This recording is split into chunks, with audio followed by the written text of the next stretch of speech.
तेरा ही आसरा। वो नाम जपो रे बात है शानी, बिन गुरु जग में होएगी हानि, बिन गुरु जग में होएगी हानि। वो नाम जपो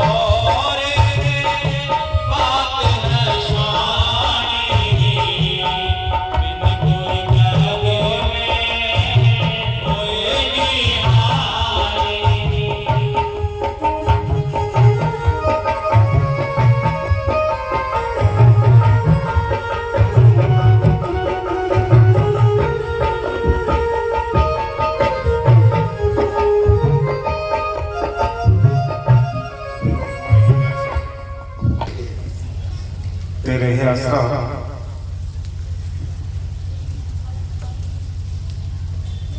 सत्य की प्यारी लाडी लोग दो तरह से आई हुई सभी साथ संगत के लिए आज इस डेरे के स्थापना दिवस, इस डेरे के जन्म दिन की सभी साथ संगत को लग लग बधाइयां।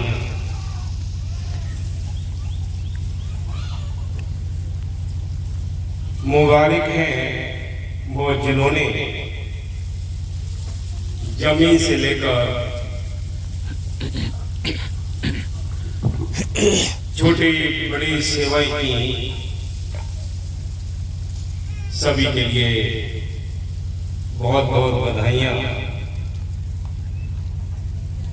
सत्य के ध्यान है उसकी अपार कृपा से ये कार्य परमात्मा संभव होते हैं। इंसान की अपनी कोई बात कोई औकात नहीं जो ये कार्य कर सके या सफल हो सके।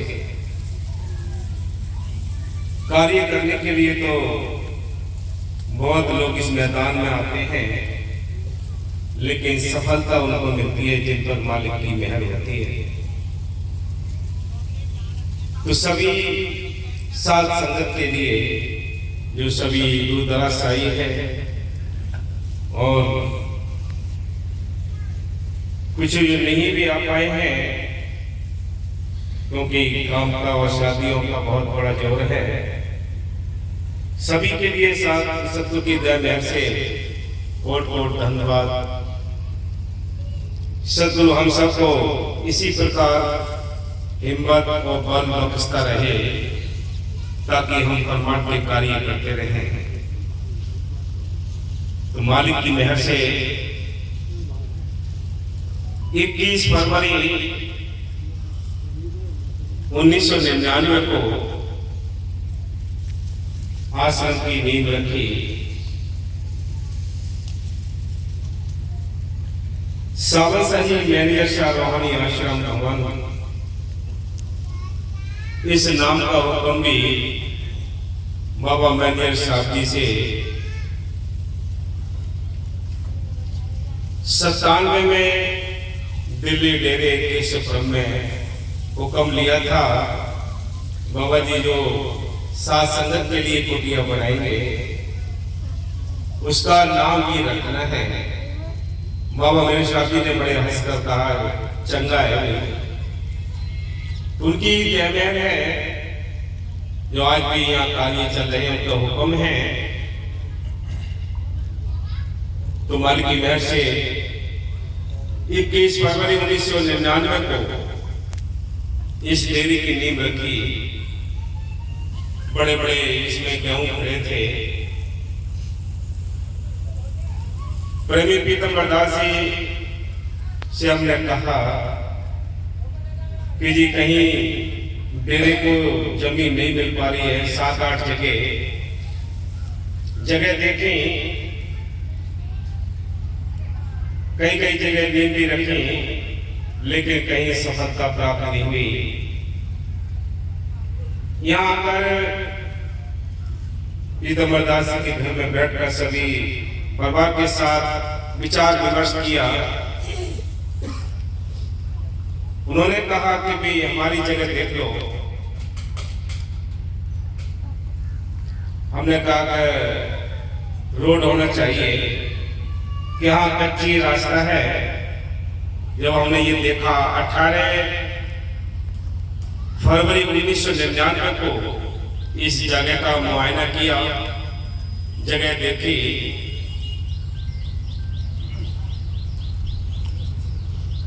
चारों ओर यहाँ फसल खड़ी थी, गेहूं थे, बालियां निकली हुई थी। हमने देख सोचा कि भाई ये जो कच्चा रास्ता है, इस कच्चे रास्ते को साथ संगत के द्वारा थोड़ी मिट्टी डलवा कर थोड़ा अच्छा कर लिया जाएगा। साथ संगत आ तो जाएगी, रास्ता तो कच्चा है ही।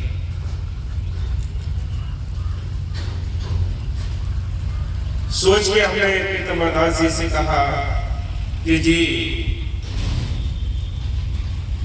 हमारे जो सीनियर हैं हम उनको एक बार दिखा देते हैं और आप मेरे साथ चलो।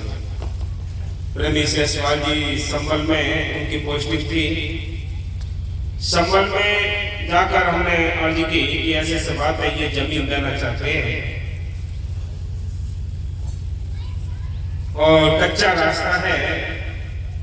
हमारे बीच में बैठे बाबूजी सभी ने हमने विचार विमर्श किया कि चलो आगे रास्ता है तो कभी पक्का हो जाएगा। प्रेमी सवाल जी ने कहा पीतम्बर दास जी से कहीं ऐसा ना हो कि दबाव में, तो ये महात्मा जी नहीं कह रहे हैं आपसे कि जी दबाव नहीं, कि कितनी जमीन है आपके पास, कि जमीन मेरे पास और है, कि खुशी से देना चाहते हैं कि हाँ जी सारी बातें और विचार विमर्श करके 21 तारीख को 18 तारीख को ये बात हुई और 21 फरवरी 1999 को यहाँ नींव रखी और एक बोर्ड लगा दिया। उसी समय से हमारी महर से डेरे का विकास चलता रहा। किस किस के अंदर बैठकर सखों ने सेवाएं की। तो फिर मालिक की महर से कच्चा रास्ता जो था, यहाँ के जो रहने वाले आस पड़ोस के उनको पता है क्या झोड़ झंझट के रास्ता बड़ा खतरनाक भी था। यहाँ रास्ते में आगे चोर रहते थे, पीछे शमशान भी है। उस समय बड़ा भयंकर माहौल था यहाँ। जैसे कि नींव रखी, 20वें दिन मन की मेहर से इस रास्ते पर पत्थर आना शुरू हो गया। बोलो, रास्ता बनना शुरू हुआ।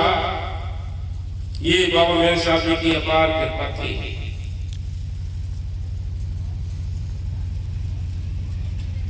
वो पत्थर और वो सड़क केवल यहाँ चंद कदमों तक ही बनी।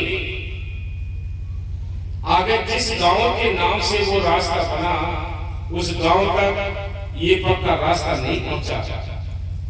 इसको सबको पता है। बाबा जी ने बड़ी कृपा की शासन को आने के लिए पक्की सड़क बना दी। गेट बन गया, बाउंड्री हो गई।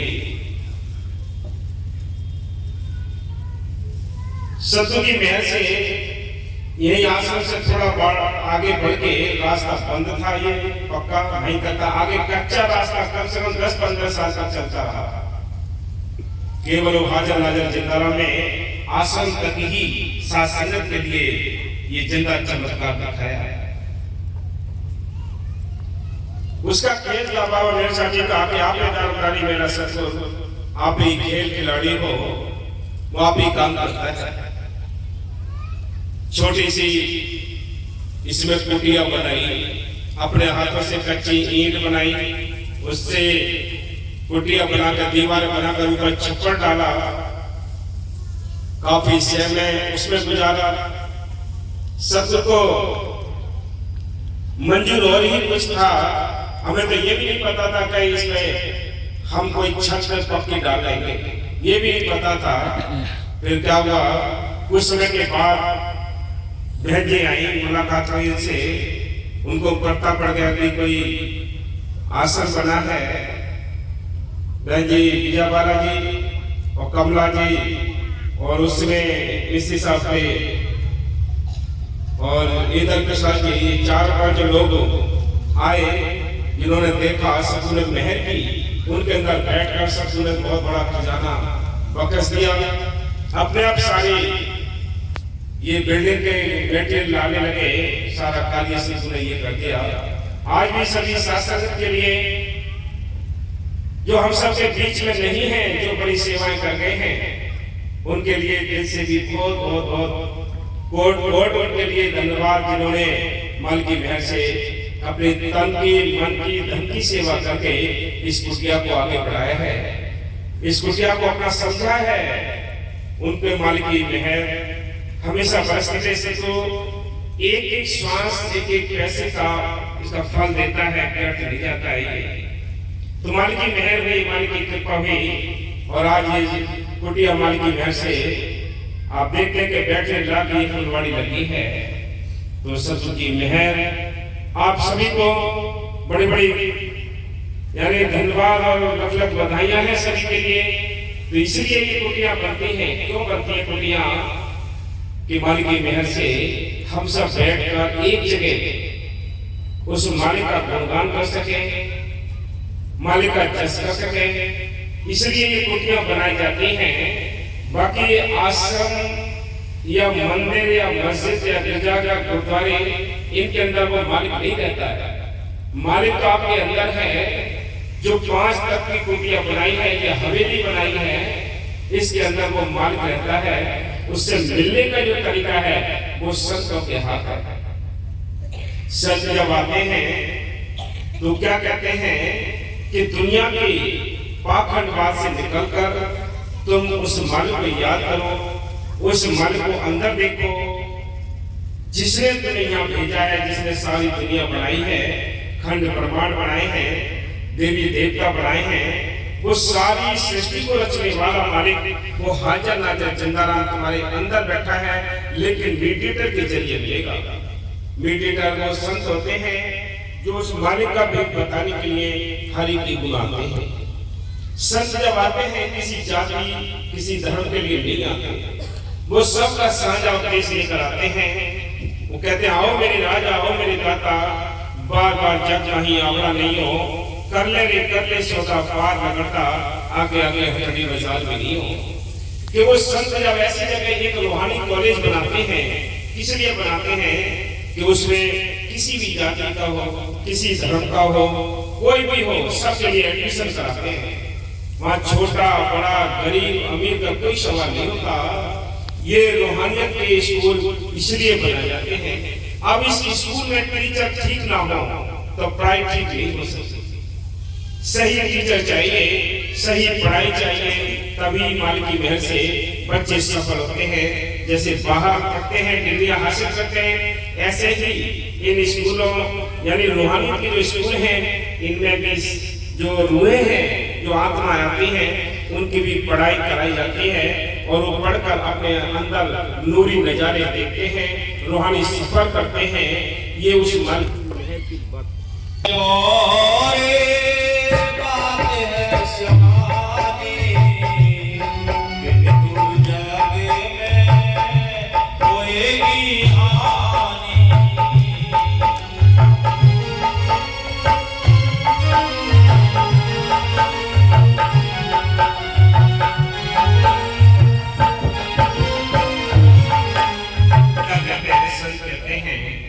कि नाम जपो।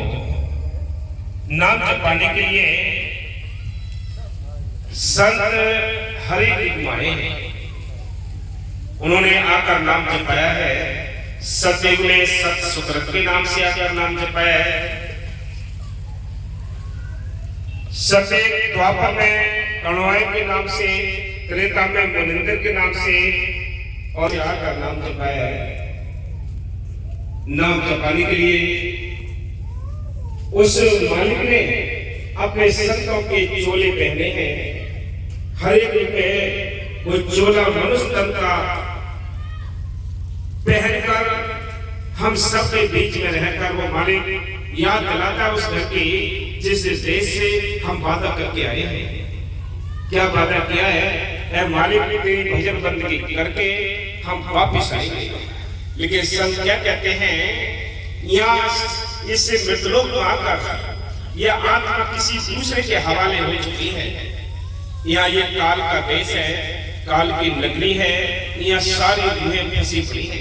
संत आते हैं इसको निकालने के लिए आते हैं। वो क्या कहते हैं? वो कहते हैं चलो भाई अपने घर चलो, ये तुम्हारा देश नहीं।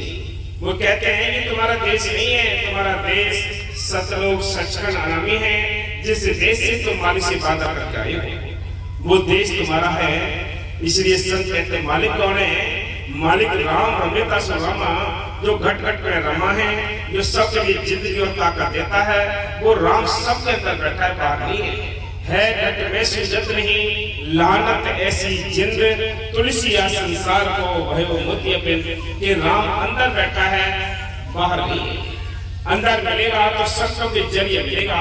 संत उस मालिक के देश के जानकार होते हैं, वो हम सबको बताते हैं कि वे कौन सा देश है, कौन सा तुम्हारा मालिक है। क्या कहते हैं जी? बिन गुरु जागे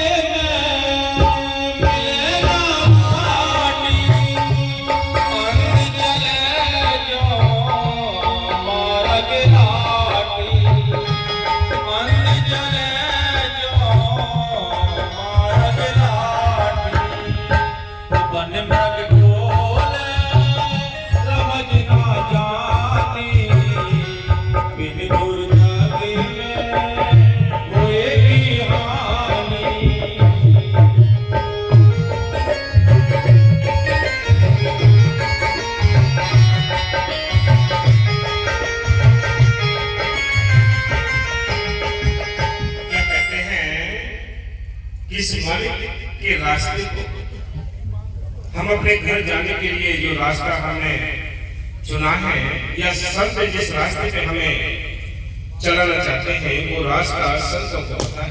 कहते हैं कि ये देश तुम्हारा नहीं, तुम्हें अपने घर चलना चाहिए। ये काल की नगरी है, लेकिन उस मालिक को ढूंढने के लिए कितने उपाय किए हमने, कितने जाप, कितने ताप, कितने पूजा पाठ, कितने कर्मकांड, कितने तीर्थों पर धक्के खाए हैं। लेकिन संत कहते हैं उस मालिक की तलाश में ये इंसान ऐसे भटकता है जैसे मृग जो कस्तूरी वाला होता है, उसके अंदर खुशबू निकलती है तो घास फूस पेड़ पौधों में उसकी तलाश करता है, वनों में तलाश करता है कि भाई कहाँ से खुशबू आती है।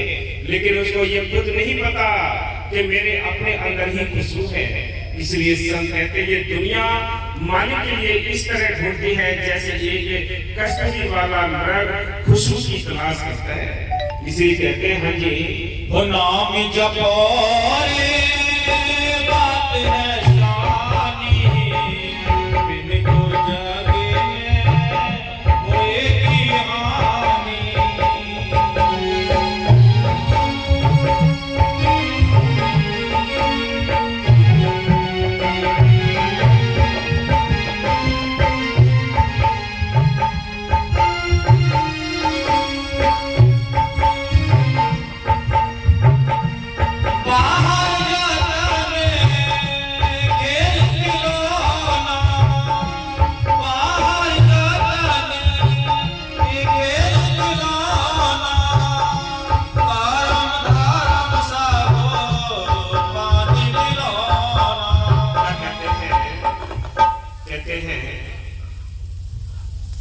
कि मालिक को तलाश करने के लिए हम कैसे उपाय करते हैं। ये बाहर जितने भी हम जतन करते हैं ये खेल खिलौने की समान है।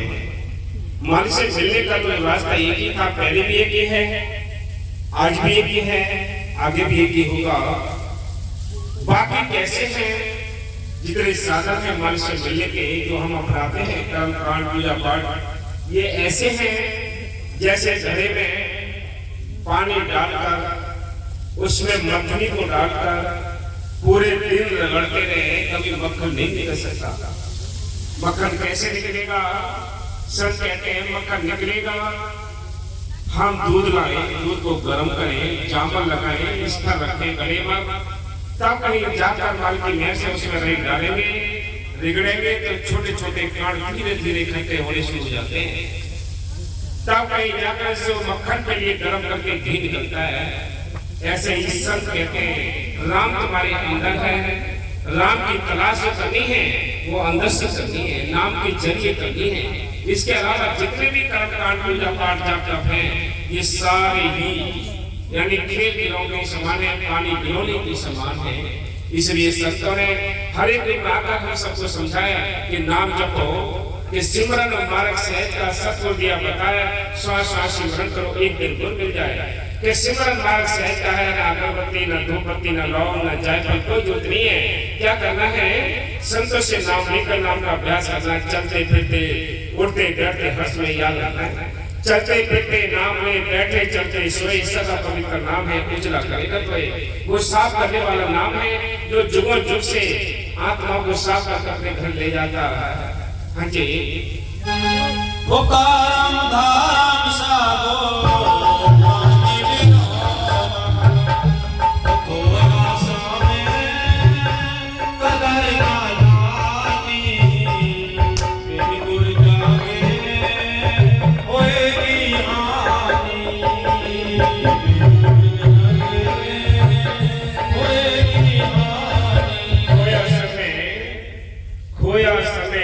कदर न जाने, थोड़ा समय मिला था, समय तो और दुनिया में भी मिला है। हम कीड़े मकोड़े बने हैं, पेड़ पौधे बने हैं, पशु पक्षी बने हैं, ये सारी दुनिया हम लोग भोगे हैं, जिसमें 30 लाख प्रकार के दर्शक भोगे हैं, 27 लाख प्रकार के कीड़े मकोड़े, 14 लाख प्रकार के पक्षी, 9 लाख प्रकार के पानी के जीव, 4 लाख का भूत प्रेत देवी देवता मनुष्य जीवन, ये सारी दुनिया भोगी है। तब कहीं जाकर हमें मनुष्य जीवन मिला है। इस मनुष्य जीवन में बैठकर हमें दोनों काम करने हैं। मालिक को याद भी करना है, मालिक को याद करना है, कैसे चलते फिरते और में यादगिरी बनाए रखो। हाँ जी, कि तीर्थ व्रत इनमें मालिक को तलाश करते हैं। ये बाहर के जितने बड़े धार्मिक स्थल होते हैं, ये बैठने के लिए जगह बनाई है, ना कि इनके अंदर मालिक होता है। मालिक तो तुम्हारे अंदर बैठा है, घट में सूझत नहीं, लाना ऐसे जिन में थोड़ी सी असली साफ हो गए होते। मालिक अंदर है, हम उसकी तलाश बाहर करते हैं। क्या कहते हैं देवार वो तीरथ हाथ करे बिन भेदी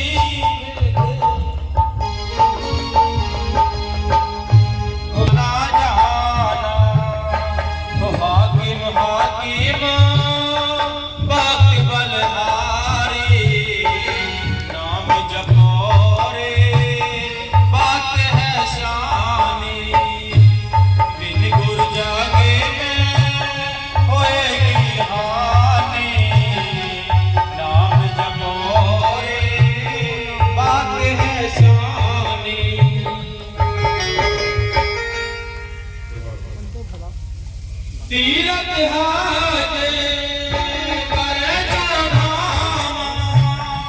बिन भेदी भेदे सुनाना जाना।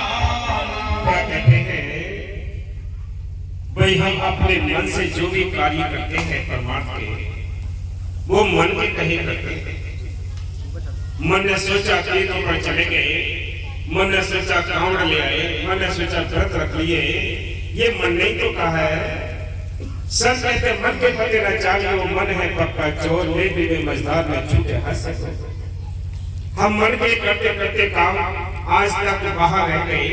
अंदर जाने का रास्ता है तो वो भेदी से मिलता है, कि बिना भेदी के भेद नहीं मिलता। दिन बाहर के कर्मकांड कर करके बाहर ही भटक गए हम। इसलिए संतों ने हम सबको समझाया है कि हीरा जन्म मिला है, इस पर बैठकर अपने दोनों काम करने हैं। घर गृहस्थी की कामकाज भी करने हैं, मालिक को याद भी करना है। मालिक को याद करने के लिए आपने न जाति छोड़नी है, न धर्म छोड़ने हैं, न कोई बच्चे छोड़ने हैं, न परिवार छोड़ना है, न रिश्तेदारी छोड़नी है। छोड़ने क्या है? बेकार छोड़ने, अंडे मांस मछली नहीं खाने, नशे किसी प्रकार के नहीं करने, चाल चलन शुद्ध रख के बुरे कर्मों से बच कर नाम जपना है। नाम जपकर माल की मेहर से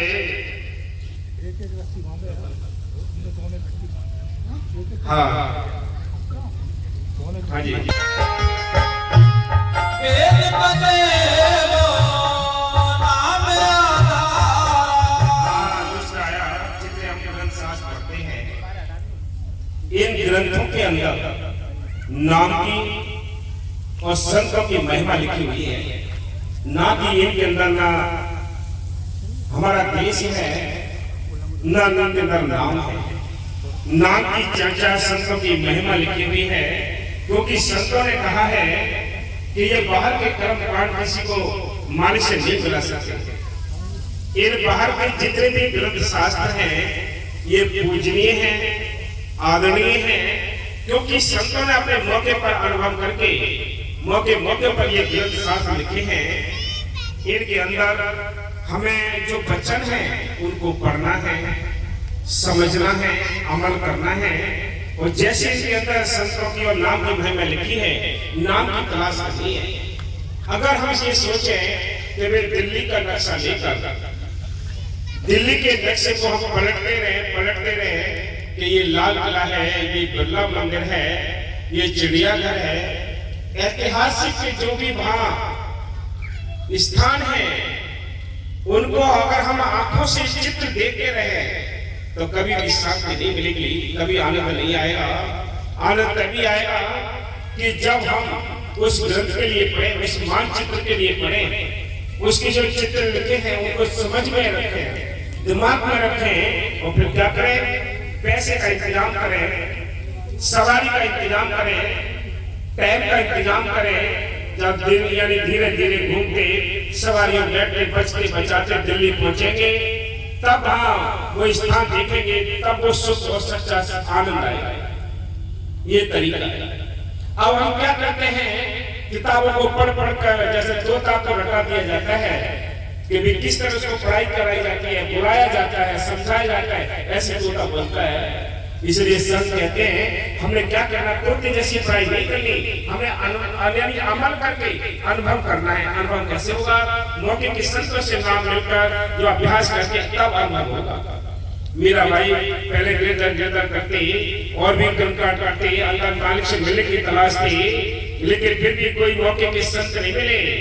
फिर भी संत कहते हैं कि फिर क्या किया, ऐसे अनुभव हुआ, मौके के संत मिले, उसे नाम मिला, नाम जप कर यानी अंदर अनुभव किया, तब उसने अपने पद में लिखा है कि पायो मैंने नाम का धन पायो। यानी मैंने जो नाम का धन पाया वो कहां से पाया, अंदर से संतों के जरिए पायो मैंने नाम का धन पायो। जिसको पायो दुख सुख बोले, ऐसे धन मैंने पायो कि मैंने ऐसा धन पा लिया है कि बड़ा सुखी आनंद है।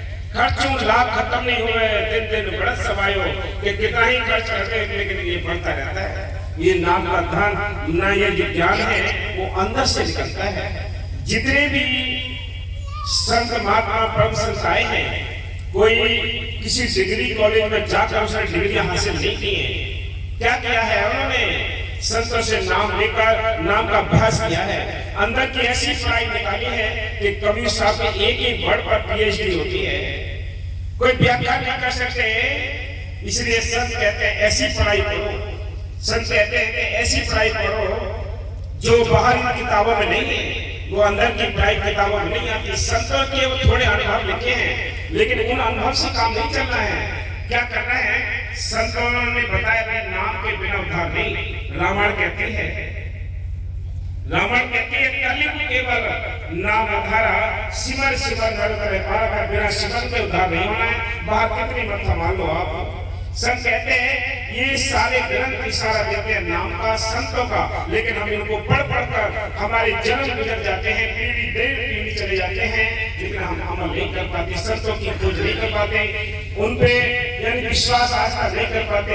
इसलिए अंदर जाने का रास्ता नहीं मिलता है। अंदर जाने का रास्ता मिलेगा तो संतों के जरिए जो नाम आपको बख्शा है, जो नाम आपको मिला है, उसका अभ्यास करना पड़ेगा तो अंदर का रास्ता मिलेगा। तब सूरत सीखेगी, तब अपने घर जाने के लिए तैयारी होगी। हाँ जी, हो वेद कते नाम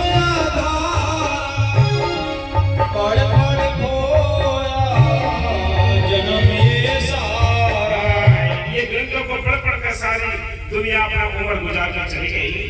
मौके का संत मत होता है, उसके अंदर करंट होती है। मौके का नाम होता है, उसके अंदर करंट होती है। जैसे मौके की सरकार है आज योगी जी हैं, अगर कोई आदेश करें सारे कर्मचारी काम करने लग जाते हैं। इसलिए सब कहता है पुरानी सरकारों को देखो, अगर वो हुक्म करें कोई काम करेगा उन पे मुकदमा और लग जाएगा। इसी प्रकार संत कहते हैं ऐसे मौके का जो संत होता है उसके अंदर मौके की ताकत होती है, मालिक का उसके अंदर अधिकार होता है, तो नाम काम करता है। हाँ जी, वो बाँचत कथा पुरानी, बाँचत कथा पुरानी। आजकल का रिवाज चलता है, हमारा जो स्टाफ है ये रोज ये काम करता है कि वे उस वहाँ भागवत में जा रहे हैं, कि वहाँ जागरण में जा रहे हैं। क्या होता है ना, तो पूरे गांव को वो सिर पर मटकी रख के पूरे गांव को कील देता है, यानी बांध देता है। क्या कहता है वो बांध कर, जितने के सिर पर मटकी रख गई उनको आना है रोज, पैसा चढ़ाना है रोज। संत ये काम नहीं करते, संत ये दुकान चलाने नहीं आते, संत आते आत्मा का सौदा कराते हैं नाम नाम का। इसलिए संत कहते वो 15 दिन सत्संग करते हैं, संत 2 घंटे का सत्संग करते। बोलो कितना अंतर है। उनकी 15 दिन जो उन्होंने पढ़ाई कराई, सुनने वाले सुनकर चले गए, वो अपना पैसा लेकर अपने घर चला गया, लाभ किसको हुआ? वो नाम तो उसने बांटा नहीं, कोई उसने भक्ति तो बांटी नहीं, उसने वो पुराने इतिहास उसको समझा दिए, सुना दिए कि उनका विवाह कैसा हुआ, कि उनका विवाह कैसा हुआ, कि ये कैसे मरण हुआ, कि ये कैसे हुआ, ये कहानियां उसने सुनाई। बाचक कथा पुरानी, ये पुरानी कथाओं को रटते रटाते चले गए। मेरा क्या, वो अपना थैला भर लिया, अपने घर जाकर बच्चों को पाल लिया। ये है दुनिया। इसलिए संत कहते हैं सारी दुनिया भक्ति भावना को नहीं जानती है, कि सारी दुनिया ऐसी दीवानी भक्ति भावना पूछे कि सारी दुनिया पता ही नहीं है। जैसे लोग चलते हैं वैसे चलना शुरू कर देते हैं, लोग होश ही नहीं किसी को। इसलिए संत कहते हैं इनको कथाओं को सुनते सुनते और हमारा टाइम निकल गया, लेकिन नाम का भेद नहीं मिला। जोरे बात है शानी, बिन गुर जागे में होएगी हानि।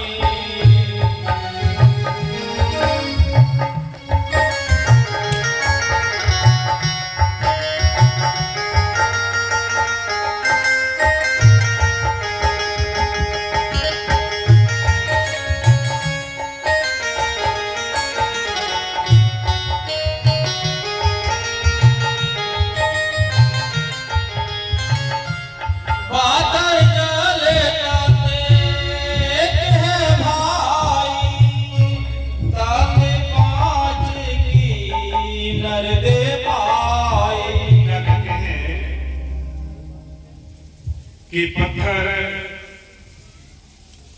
जो पहाड़ों में पड़े हैं, संतों लिखा है उनके अंदर एक तत्व होता है। इंसान के अंदर 5 तत्व बताते हैं। संत कहते हैं इंसान के अंदर 5 तत्व हैं, फिर भी 4 तत्व ज्यादा हुए। 4 तत्व ज्यादा होकर भी हम अगर पत्थरों के लिए शीश नवाएं तो ये किसी दूसरे की बेवकूफी नहीं, हमारी अपनी बेवकूफी है। संतों ने लिखा है चेतन होके जड़ को पूजे, अकल काल में मारी, 2 पाई की मणि मसानी पूजे दुनिया सारी। कि सारी दुनिया वो काम करती है जिससे मालिक से हम दूर हो जाते हैं। मालिक के नजदीक जाने के लिए तो सिमरन मार्ग सहज का सत्य दिया बताया, श्वास श्वास सिमरन करो, एक दिन गुण मिल जाए। कि सिमरन मार्ग सहज का है, न अगरबत्ती न धूपबत्ती न लौंग न जाप, कोई जरूरत नहीं है। क्या करना, चलते फिरते नाम नहीं, बैठे चलते सोई, सदा पवित्र नाम है, उजला करेगा तो नहीं। हाँ जी, पाथर जाले ताते एक है भाई, ताते पाची की नर दे पाई। ये 5 की नर दे दी है, इससे बड़ा कोई भी जन्म नहीं। जन्म तो और सारे हैं, उनमें ऐसा कोई चांस नहीं है जिसमें बैठकर तुम परमात्मा को याद कर सकोगे, तुम उस मालिक को याद कर सकोगे। एक ही चांस मिला है, ये मनुष्य मिला है। चाहे हिंदू हो, चाहे मुसलमान हो, चाहे सिख हो, चाहे ईसाई हो, चाहे गरीब हो, चाहे अमीर हो, चाहे देश का चाहे विदेश का, जिसके पास ये मनुष्य जीवन है उसको मालिक से मिलने का एक मौका मिल गया है, बाकी सब धोखे में टाइम गुजार रहे हैं। हाँ जी, वो चेतन हो के जड़ ना जानी, बिन गुर जागे में होएगी हानि।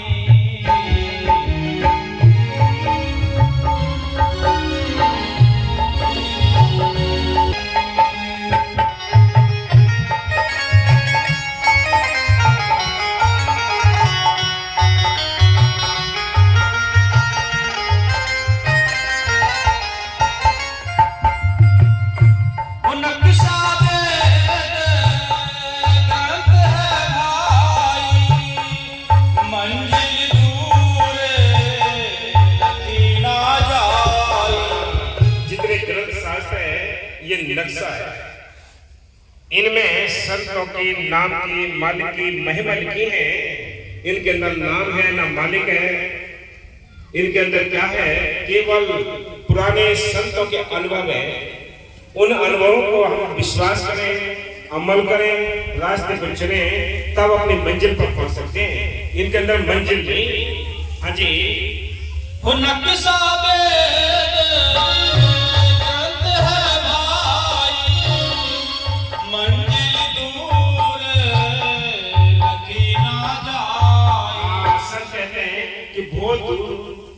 देश है हमारा, बहुत दूर है वो देश, जिस देश को जाने के लिए बहुत लंबा सफर तय करना पड़ेगा।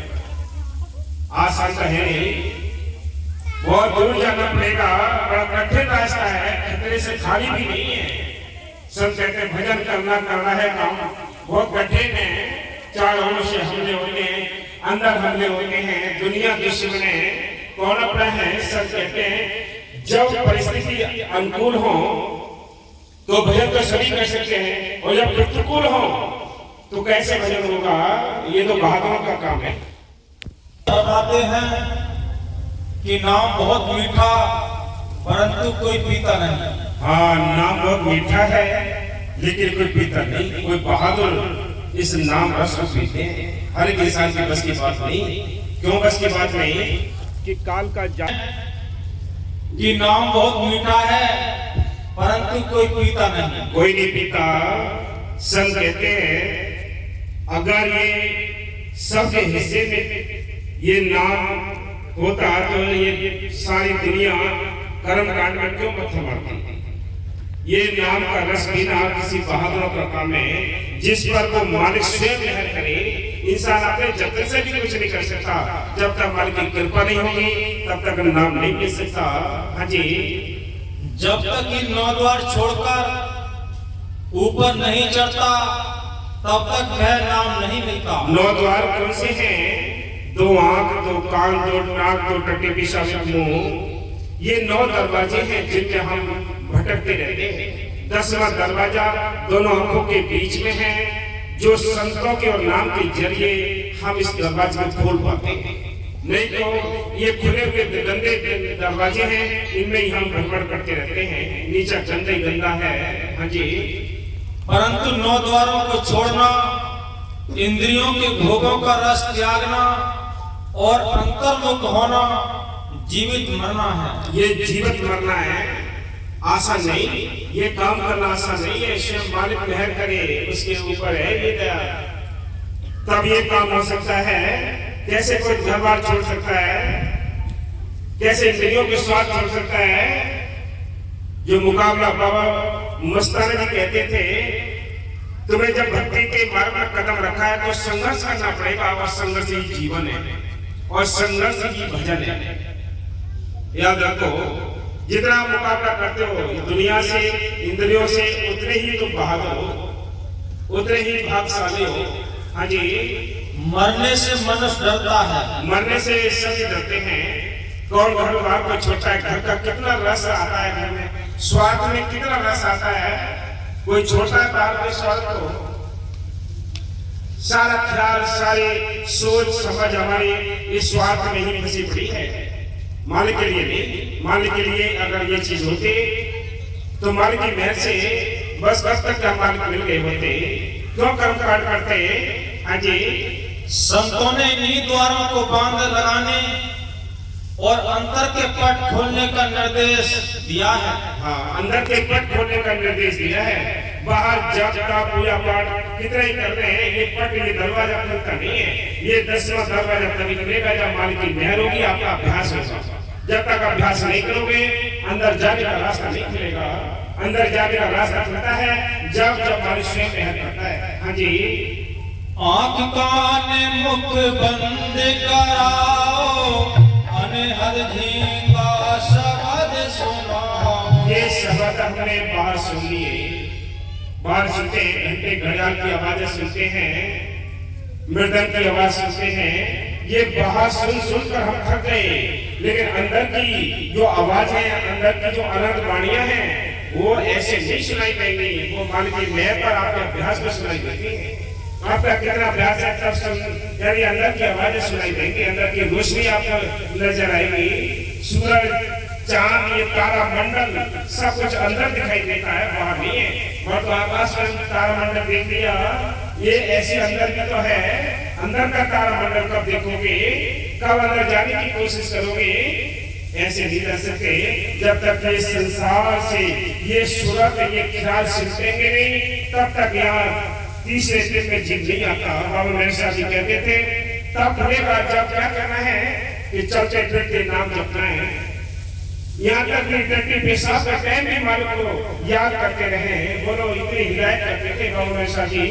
बाबा फकीर साहब जी ने तो रिकॉर्ड तोड़ दिया कि किसी तरह भी हम अपने घर पहुंच जाए, 10-20 घंटे हम सबको बिठाया, समझाया, सिखाया, लेकिन फिर भी मन हमारा मानता नहीं, अमल करता नहीं। हाँ जी, सिमरन सुरत लगाकर मुख से कछ न बोल, बाहर के पट देकर अंतर के पट खोल। अंदर के पट खोलने पड़ेंगे। ये 10वां दरवाजा खुलेगा तब अंदर जाने का रास्ता मिलेगा। तब अंदर रखेंगे जो भी सामान है वो आपको दिखाई देंगे। कौन से सामान रखे अंदर? कभी साहब ने कहा है, अब तू बंदा दंगलधारा, या गढ़ भीतर गंगा जमुना यही में गढ़ गंगारा, या गढ़ भीतर सोना चांदी यही में परखनहारा, या गढ़ भीतर आए लेते राम को सतारा, कहते भी सुनो भी साधु यही में गुरु हमारा। गुरु भी अंदर है, हम बाहर भटकते हैं। सारे खजाने अंदर हैं, हम बाहर कंगाल बने पड़े हैं। हाँ जी, मौलवी रूप से फरमाते हैं कि तू आंखें बंद कर ले, कान बंद कर ले और मुंह को भी बंद कर ले। मुंह को भी बंद कर ले, आंखें भी बंद कर ले, कानों की भी बंद कर ले। बुराइयां मत सुन, बुरा देख मत, बुरा बोल मत। ये जतन करके देख लो, तुरंत अंदर का रास्ता शुरू हो जाएगा, अंदर का ज्ञान आना शुरू हो जाएगा। हम पूरे दिन निंदा चोरी में लगे रहते हैं, यानी गंदी यानी भाषाएं सुनते रहते हैं, बुराइयां सुनते रहते हैं, जुबान से बुराई करते रहते हैं। बोलो, तो क्यों करेगा आज अंदर का? हाँ जी, फिर यदि तुझ पर मालिक का भेद ना खुले तो मैं जामिन हूँ। हाँ, मैं जामिन हूँ। अगर फिर भी इतने पर भी भेद ना खुले, अंदर का राज ना खुले, तो मुझसे आपसे मिल लेना। बाबा फकीर साहब जी कहते हैं 2 घंटे शाम को बैठना है, 2 घंटे सुबह बैठना है। अगर इतने पर भी मालिक ना मिले तो हमसे बात करना। 40 दिन भी करके देख लो, कोई अंदर से तसल्ली मिलनी शुरू हो जाएगी। तसल्ली तो अंदर है, बाहर नहीं है। बाहर तो ये आपको नाम जपने के लिए बल मिलता है, साथ संगत मिलती है, प्रेम बढ़ता है। जब प्रेम बढ़ेगा तो नाम जपने के लिए शौक बढ़ेगा। आप एक प्रोग्राम छोड़ लीजिए, आप एक प्रोग्राम छोड़ लीजिए, अगला प्रोग्राम अपने आप छूट जाएगा। फिर उसी के लिए कहोगे कि आज ही काम आ गया, बहुत मुश्किल, क्या करें कि शादी आ गई कि ये काम आ गया, कि ये काम आ गया। क्यों आते हैं ये काम है? क्यों कि हमारी परमात्मा की जो पकड़ है वो ढीली हो जाती है। ये अगर मजबूती की पकड़ है परमात्मा की, कोई काम रुकावट में नहीं होगा, सारे रास्ते खुलते चले जाएंगे। हमारी पकड़ मजबूत नहीं है परमात्मा में, परमात्मा में मजबूत नहीं। पकड़ मजबूत कहाँ है? स्वार्थ में मजबूत है। इसलिए आपसे कोई काम छूटता नहीं है। कोई तो लोग कहते हैं टाइम मिल गया तो सत्संग में जाएंगे, ना मिलेगा तो नहीं जाएंगे। जब अगर ये कह दिया तो कभी भी आपको टाइम नहीं मिलेगा, याद रखो। ऐसे छूटते चले जाएंगे तो। हाँ जी, गुरु अमरदास साईं फरमाते हैं कि तू 9 द्वार बंद करके बैठ और मन जो फिर इधर उधर भटकता फिरता है उसको रोककर दोनों आंखों के मध्य तीसरे तिल में खड़ा कर। देखो, आपको सिमरन करना है, जो आपको नाम मिला है, कैसे सिमरन करना है? दोनों आंखों के बीच में जब बिंदी लगती है, इसको इसको सुल्ल महल कहते हैं। यहाँ आपने ध्यान टिकाना है कि मालिक यहीं आएगा, यही दर्शन देगा, वो यही ध्यान टिकाना है। आंखें बंद करो, बैठ जाओ और ध्यान रखो दोनों आंखों के बीच। एक न एक दरवाजा खुल जाएगा, दर्शन हो जाएंगे। यहाँ उसके चरण है। हाँ जी। और 10वां द्वार खोल, वहां नाम सुनाई देगा। हाँ, 10वां दरवाजा खुल जाएगा तो नाम भी सुनाई देगा, नजारे भी सुनाई देंगे, दिखाई देंगे सारा कुछ। हाँ जी। वह नाम इन आंखों से देखा नहीं जाता। हाँ, वह नाम है, वो आंखों से दिखाई नहीं देता। हाँ जी। इन कानों से सुना नहीं जाता। हाँ जी। और इस जीवा से बोला नहीं जाता। वहां पर ये हाथ पांव काम नहीं करते। ये शरीर छूट जाएगा आपका यहाँ, फिर दूसरा शरीर आपको मिलेगा आगे जाने के लिए। उस शरीर से आप सफर करोगे अंदर। ये तो बाहर शरीर नहीं ले जाएगा, जैसे भी चल जाएगा, लेकिन जीते जी भी ये शरीर काम नहीं आएगा। वो शरीर आपको और मिलेगा, लेकिन मिलेगा तब जब अभ्यास आपका पक्का होगा, जब मालिक की मेहर होगी, तब वो उस शरीर से आप सफर करेंगे।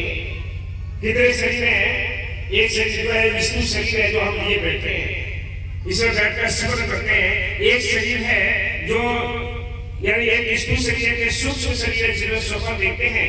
एक कारण शरीर है जो संतों के पास होता है, जो आंखें बंद करते ऊपर जाते हैं, फिर नीचे आते हैं, आना जाना करते हैं। ये 3 शरीर हैं, इनसे हम अंदर के सफर करते हैं। हाँ जी। क्योंकि वह इस दुनिया की वस्तु नहीं। हाँ जी। जब मनुष्य बाहर से ध्यान हटाकर अंतर्मुखी होता है और पूर्ण एकांत धारण करता है, तो इसको ऐसा अनुभव होता है कि वह इस शरीर से अलग है। एकाग्रता, किसी संतों ने लिखा है, एकाग्रता ही आदि बंद की है। आप एक आदमी के लिए एक कमरे में बंद कर दो और एक को बाहर खुला छोड़ दो, उस समय में देख लो तो दोनों में कितने फर्क आ जाएगा। कट्टा से लिया ना, उसके अंदर अवस्था अंदर से चलते शुरू हो जाएगी। वो उसका मन बाहर फंस जाएगा, फैल जाएगा, उसका मन सिमट नहीं पाएगा। इसलिए ख्याल निकालने बहुत जरूरी है। दिल का उजाला साफ कर जाना के आने के लिए ध्यान गौरव का उसको जुटाने के लिए एक दिन लाखों तमन्ना, उसको भी ज्यादा हवा स्पेस ठिकाना है ना उसको जुटाने के लिए। एक दिल है लाखों तमन्ना, वही बड़ी कैसे मालिक बैठेगा। जब तक ये हृदय साफ नहीं होगा, मालिक को बिठाने के लायक नहीं होगा, तब तक दया नहीं आनी है, याद रखो। हाँ जी। इसके अंदर के पट खुल जाते हैं। इस क्रिया को जीवित मरना कहा जाता है। इसको जीवित मरना कहते हैं, यानी आंखें बंद करो, ऊपर चढ़ जाओ, बस ये काम करना है। सच इसलिए कहते हैं तुम अभ्यास करके जीते जी मरना सीख लो। एक तो मर जाएंगे, लकड़ियों में बीच में जल जाएंगे। एक दिन यह है कि अभ्यास करके आना जाना सीख लोगे, तो ये काम जरूरी है। हाँ जी। जब तक इंसान जीवित नहीं मरता, तब तक अंदर सतगुरु के नूरी स्वरूप के दर्शन नहीं होते और सच्चा नाम नहीं मिलता। या तो मालिक की इतनी मेहर हो आपके ऊपर, या हमारी अपनी कमाई इतनी होनी चाहिए ताकि ये हमारा आना जाना शुरू हो जाए। हाँ जी। क्योंकि सच्चा नाम सतगुरु के हाथ है, इसलिए सब मजहबों में जीवित मरने का उपदेश मिलता है।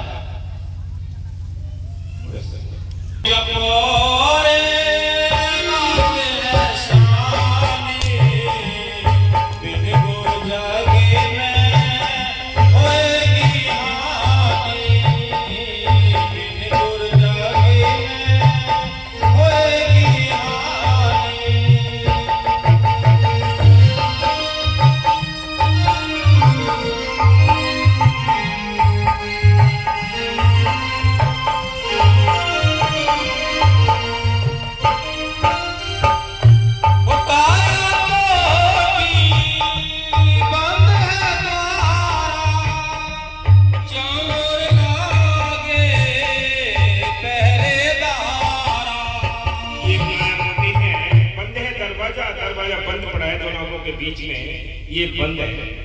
ये 9 दरवाजे खुले हुए हैं, 10 दरवाजा बंद पड़ा है, जिससे हम रूहानियत का सफर करते हैं, जिसके अंदर जाके ये दरवाजा बंद है। हमें क्या करना है? अभ्यास करके ये दरवाजे को खोलने की कोशिश करनी है। अगर ये नहीं खुला तो कुछ भी नहीं होगा। हाँ जी।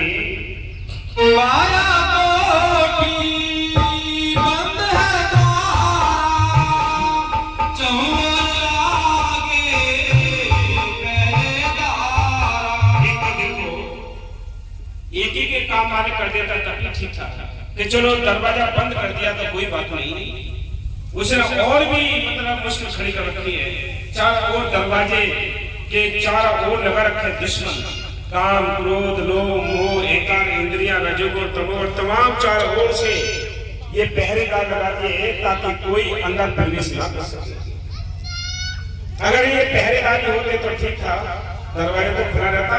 अब दोनों जटिल समस्याएं खड़ी हैं, दरवाजा भी बंद और पहरेदार भी लगे हैं। बोलो कैसे आओगे, कैसे प्रवेश करोगे? हाँ जी, वो कहे राधे श्याम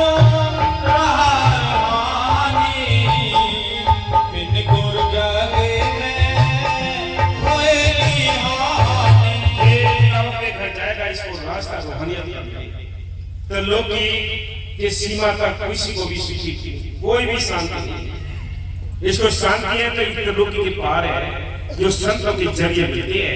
वैसे हम बाहर भटकते रहते हैं, इससे कुछ नहीं होना है। इसलिए संतों ने हमेशा ही समझाया है कि अंदर चलने का रास्ता ढूंढो।